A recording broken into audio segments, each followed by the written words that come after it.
The New York Knicks dodged an absolute bullet in 2021-2022 as they almost traded away Julius Randle to the Sacramento Kings for almost nothing in return, but luckily they didn't, and we have to talk about it. So what's up, guys? Welcome back to Knicks Digest. It's Chris here, and we are going to waste no time, but very quickly, please subscribe to the channel. It means the world for us. Let's get these subscriber numbers up from our usual viewers. It only takes a second, but let's just jump right into the video, talk sports. That's why we're here.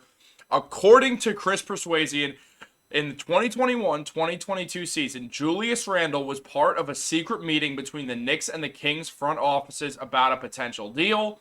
This meeting happened after the Kings and the Knicks played a regular season game against each other. The Knicks have Brogdon and Portland tonight.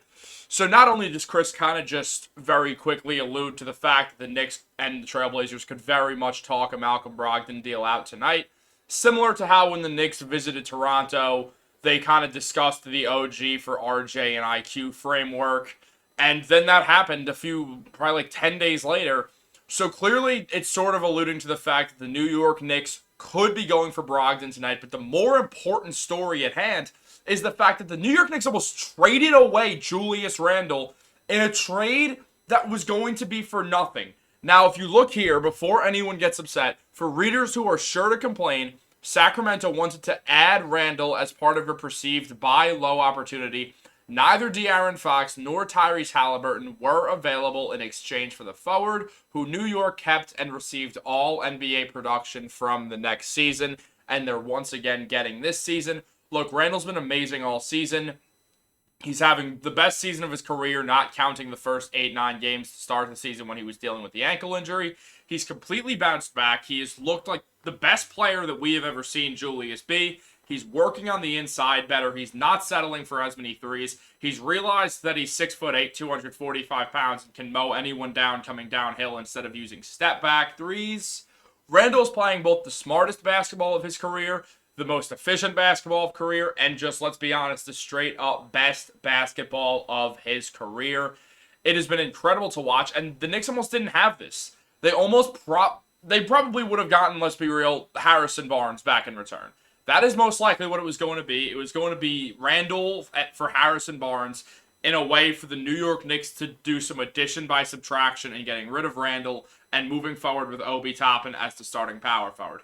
Now, I'm not going to do some anti-Obi tirade right now, but just so we're clear, Obi Toppin started the season as the starting power forward on the Indiana Pacers, who have a transition offense, which is perfect for Obi, and now he's on the bench.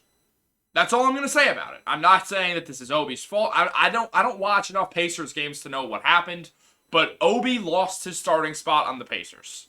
The Knicks are better than the Pacers. The Knicks have better personnel than the Pacers. So clearly, the Knicks made the right move to choose Randle over Obi, though some Knicks fans still refuse to believe that and insist that the Knicks need to trade Randle. Why would they trade Julius Randle in addition by subtraction if they could have done it a few years back when it actually made sense? But they didn't. They held on to him. They trusted him. They gave him a point guard that he so desperately needed. And then he went back to playing like the normal Julius Randle that we know. Look right here. This is Julius's career with the New York Knicks, also his career stats. For not one season of Randle's career has he averaged under his career points per game with the New York Knicks. Now, not counting the first season, which was the David Fizdale year, who first of all is not a good coach, and Randle's numbers jumped up from 17 points to 19.5 points once Mike Miller took over as head coach and David Fizdale got kicked out the door. And then the season after that, under Tibbs, Randle has his breakout year, wins most improved player, becomes an all-star, gets on the all-star team, shoots 45.6% from the field, 41% from three, has easily the best season of his career with 24 points, 10 rebounds, and 6 assists.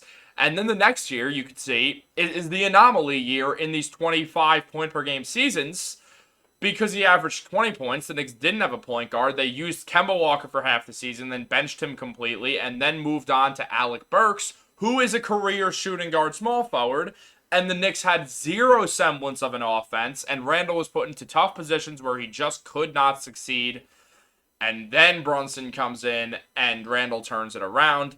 Now, Randle's season this year is looking remarkably similar to the one that he had last year, except his three-point percentage is lower. Mind you, Randle was chucking up a lot of threes to start the season when he was injured, and now those three-point attempts are going down. As you can see, he was at 8.3 three-point attempts per game last season, and in this season, he's down to 5.1, and that number has been sort of steadily going down throughout the year because Randle has realized the best way for him to succeed is near the hoop, and the Knicks have given him a team to do so. It would have been such a mistake to trade Julius Randle to the Sacramento Kings, and I, along with almost every other member of the New York Knicks fan base, truly was on board with the addition by subtraction trade Julius Randle move. I'm not going to sit here and lie and say that I thought the Knicks should have kept Julius Randle. I didn't. I started to believe that Randle's one season was maybe an anomaly and that he had been figured out and that the Knicks were screwed. But clearly that didn't happen. And in my defense, I did say on, I'm forgetting, Daily Knicks, that when I used to write for them, that the Knicks probably should find the man a good point guard. And when they did in Brunson, it succeeded. This might not have happened. And by this, I mean what the Knicks currently looks like might not have happened. Here's what the Knicks don't do if they trade Julius Randle. Try to add any players in free agency who are going to help them win now because they would have been fully tanking.